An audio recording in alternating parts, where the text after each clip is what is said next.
Quem nunca sentiu vergonha por ter feito alguma coisa, que se arrependeu? Quem nunca se arrependeu de alguma coisa que falou, da maneira como agiu? A culpa é uma dívida que a gente atribui a nós mesmos, que a gente não pode pagar. É uma punição que a nossa consciência nos impõe de uma transgressão das nossas próprias regras, dos nossos valores. E a culpa é um poderoso mecanismo de autorreflexão para a tomada de atitudes posteriores também, para mudar a forma de agir, para reparar o erro, para compensar alguém de alguma situação. Mas ela pode virar um sentimento mais profundo, que é o sentimento de culpa, que faz a gente gravitar num centro de negatividade e produz efeitos nocivos na nossa saúde mental. A culpa alimenta a vergonha, a baixa autoestima e a sensação de vulnerabilidade, que são incapacitantes e podem nos impedir de seguir em frente. Essa incapacidade de autocompaixão é a fonte desse sentimento de culpa. A gente não consegue nos perdoar, né? É como se o sofrimento fosse um preço a ser pago para a nossa evolução moral e espiritual. Então existe um ciclo opressivo dessa culpa. Você fica com raiva de você mesmo, você tem a sensação de rejeição, você começa a depender da opinião dos outros, você tem dificuldade de dizer não, dificuldade de expressar seus sentimentos, aí entra a baixa autoestima, você começa a ter a necessidade de agradar os outros, e é como se fosse um trem. Ele é um trem de culpa, vai vindo um vagão, outro vagão, outro vagão, e isso é uma coisa muito conturbada para a tua alma. A culpa, ela leva, muitas vezes, à procrastinação, pode levar à depressão. Então, vamos começar a praticar a reparação, pedir perdão, perdoar a si mesmo, consertar o que quebrou.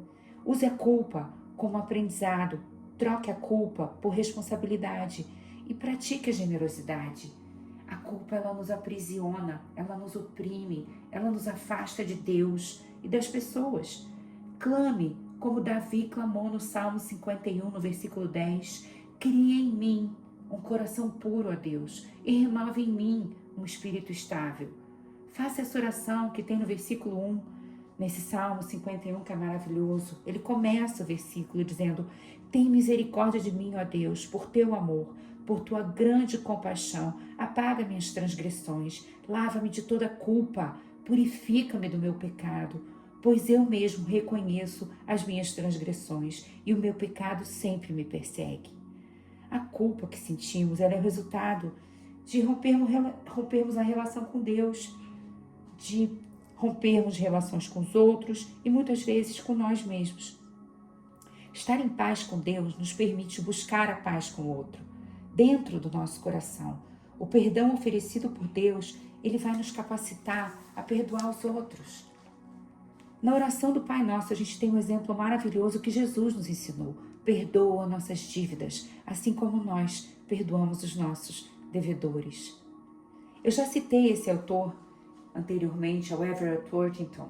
Ele criou o modelo REACH, R-E-A-C-H, REACH, recordar de forma objetiva, empatizar com o ofensor, altruisticamente oferecer perdão, comprometer-se com o perdão, e o H de hold, manter o perdão mesmo diante de memórias dolorosas. Outros autores, como Fred Luskin, que foi o fundador da Stanford Forgiveness Project, ou seja, um projeto da Universidade de Stanford sobre perdão, né? E o Robert Enright, que é da Universidade de Madison, que escreveu um livro Forgiveness is a Choice, né? O perdão é uma escolha. São modelos de 20 etapas para o perdão que ele criou. Então não falta literatura provando cientificamente o poder do perdão e a necessidade dele para que a gente tenha uma vida melhor. E Deus já nos fala isso há muito tempo.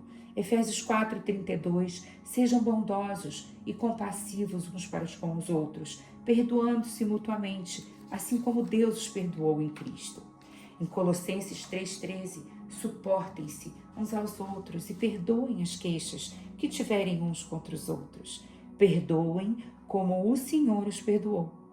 Provérbios 19:9, quem perdoa a ofensa cultiva o amor, mas quem insiste na ofensa divide amigos.